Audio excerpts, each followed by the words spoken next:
Hi everyone, welcome back to my channel. I'm Laura, and in today's video, I wanted to share advice for people who may be feeling overwhelmed by majoring in computer science, or others who may be just new to computer science overall. I also have my companion Baby Yoda here on the right, and he may be a little bit quiet during this video. But otherwise, let's go ahead and get started. The first tip I have is figure out how you learn best.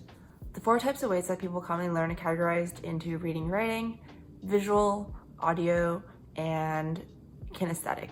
For reading and writing, you primarily take in information through writing down notes and reading information. For me, I am primarily a reader/writing learner because I enjoy reading information and then taking notes on that information helps solidify that in my brain.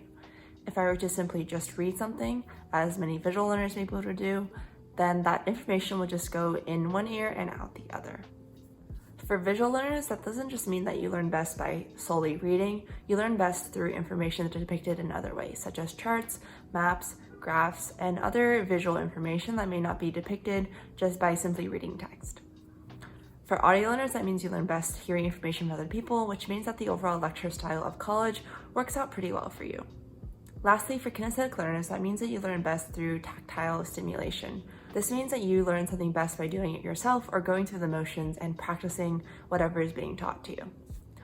Now, just because you're primarily one of these types of learners doesn't mean that you can't interface with the other types of learnings as well. And as you probably already know, each of these learnings is a little bit interconnected anyways. For me and my CS classes in particular, I found that kinesthetic learning was the best option for me. Even though reading and writing is my primary form of learning, you couldn't really take notes on every single piece of code without just diving in and figuring out how it worked.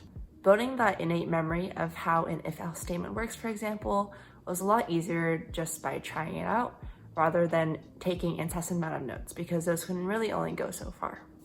The second tip I have is to know that there are tons of new people in computer science, and if you feel overwhelmed, then you're not alone. You may hear people say, oh, I've been coding since middle school or high school, and I did robotics in high school, and blah, blah, blah, blah, blah. But really, it just comes down to if you're doing well in the class and if you're absorbing the information that is being taught to you in the class. Now, there are both sides to the coin. People who do have experience can also often be successful, but there are also people who do have experience and find themselves really struggling when it comes to upper division courses because they really haven't learned how to learn computer science besides their elementary background. Just don't get caught in the comparison game because that can really ruin your self-esteem, and when your self-esteem is ruined, then that can just cause some spiraling that is really hard to get out of. Computer science is really a hard major and a lot of people will struggle with it. So if you feel like you're struggling, then you're not alone. And there are lots of resources that can help you get back up on your feet. For one, I would highly recommend going to your office hours, whether that be for your professors or for your TAs. Both of these people are here to help you learn, and you should utilize that office hours as time where you can actually get to ask questions and have more one-on-one time instead of being embarrassed and feeling like you have to ask your question in front of hundreds of other people in a giant lecture. Second, I would also encourage you to just make friends in your classes and set up frequent study times. Just having people around you working on the same thing can really motivate you and also encourage you to think in different ways that you might not have thought of just working alone in your dorm room. The third tip is that there are tons of programs, internships, and research opportunities out there for freshmen and sophomores as well. There are a handful of specific programs for freshmen and sophomores to apply to, such as the Microsoft Explore program, UberStar, Palantir Path, just to name a few. If you just do some quick searches, you'll be able to find a list of these programs, and I'd highly encourage you to take a look at them. These programs are designed to help you explore the different fields of software engineering or product management or what have you, and they're also designed to encourage younger students to apply, so you're not competing with juniors and seniors who have years of experience on their resumes already. That being said though, I would also encourage you to not be afraid of applying for specific internships that may be geared towards juniors or seniors.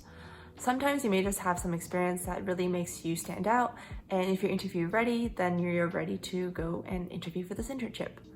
A lot of people apply underqualified, and I also applied very much so underqualified for my first internship, but it was really important that I took a step out there and that I tried to apply for internships anyways in my first year. I think that this made a world of difference compared to me with a lot of my other peers, and I was really unconfident in my skills because I'd only taken 2 computer science classes in my life. I didn't really know very much about computer science or coding in general, and you also don't have to be a coding wizard to just start interviewing and getting your name out there. If you're applying for the big shot companies, then you're gonna have a little bit of a harder time, but there are also plenty of smaller and mid-range companies that are open to internships as well. 4 is that it's never too early to start practicing for interviews. I know that I just mentioned internships, and with internships comes interviewing. Now, you may have heard about lead coding, and if you haven't heard, I do have a separate video all about lead coding and how to get started there. But there are a lot of other aspects of interviewing that you can also start practicing without being a technical genius. The interview is often split up into a behavioral portion and a technical portion. The behavioral portion is going to be asking questions about you, how you work, and how you respond to situations, whereas the tech interview is just all about your coding skills and your ability to problem solve. Now, it's pretty easy to start practicing behavioral interviews because you can just draw on your past experiences. You don't have to know data structures or algorithms to practice behavioral interviews, and these will be the crux of every interview moving forward for the rest of your life, basically. Every interviewer wants to know a little bit more about you and how you handle stress or situations that can be particularly challenging. All you need is a small group of a few friends who would be interested in practicing interviews, and you can hit it off from there. There are also a lot of practice mock interview spots online, such as Pramp or interviewing.io, although those may be a little bit more geared towards the tech side. For technical interviews, you can also certainly start practicing as early as possible just to give yourself the best shot. Getting into technical interviews can be really overwhelming and challenging in and of itself, so take it slow and don't be too hard on yourself. It's basically learning a whole other language and a very specific way of thinking that may not be technically taught to you through your classes. The most important thing for interview practice, though, is just to be consistent. Practicing for 30 minutes every other day or an hour every other day is going to serve you a lot better in the long run than 8-hour bursts every month or two. That consistent practice is what helps solidify information in your brain, and so the more often you go back to it, the better you'll be at it. I can also attest to the fact that I get very interview rusty after a while. The first interview back for me after not interviewing after a year was pretty shaky and I was really nervous. Over time though, I did more practice and I just got a lot more comfortable talking about myself and answering specific questions. So you'll also find yourself in the same situation where the more you practice, the better you'll be at it. The fifth tip I have is to make breaks and recognize when you're getting burnt out. Starting out in a tough major like computer science, it can be really easy to be overwhelmed, and when you feel overwhelmed, then you start to cram yourself and say, okay, I need to spend the next 2 hours really hammering out how pointers work. When you pull all-nighters and you frequently push yourself in long stints to just memorize information that isn't coming easily to you, you can start to feel burned out, get tired, and just really not have any passion or drive for learning the material. Taking breaks and making time for yourself to actually enjoy college is really important, and you're not going to get the most out of your experience just by sitting and studying alone. If you're feeling really burnt out or information just isn't coming to you, then try studying with a group of friends. Have someone else explain the information to you, and maybe see if you can walk through a program that really works with pointers to drill the information down into your brain. But on the other hand, if you've been sitting there for 2 hours and just not getting it, then take a 20-minute break, take a breather, and maybe switch subjects for another day or two.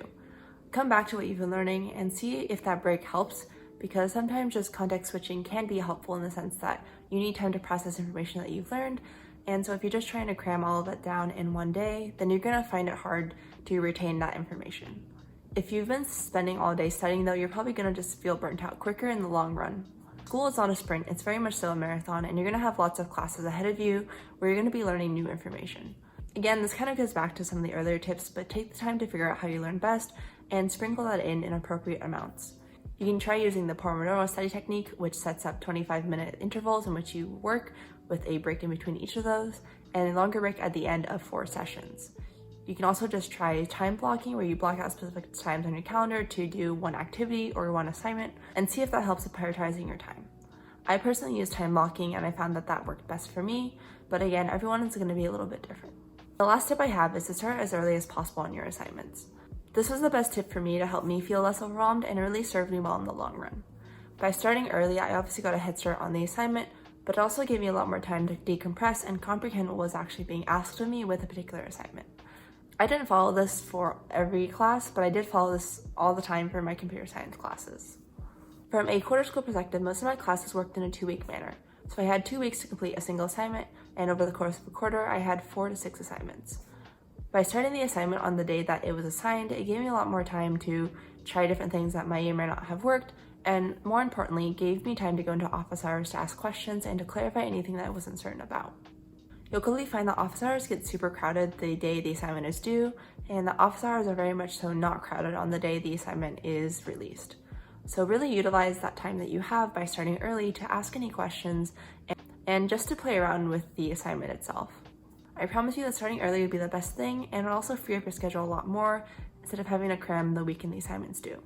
This meant that I had a lot more time to actually prioritize and work on other things that weren't CS because, again, I started early and I had time to plan out what I wanted to do and finish the assignment before the weekend was knocking.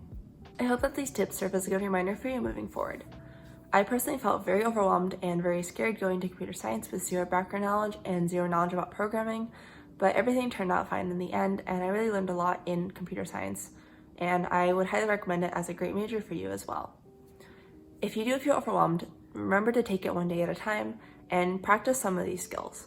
Figure out how you learn, try to prioritize your time, and remember to start early. As always, thank you all so much for watching, and I'll see you again next week for a brand new video. Bye.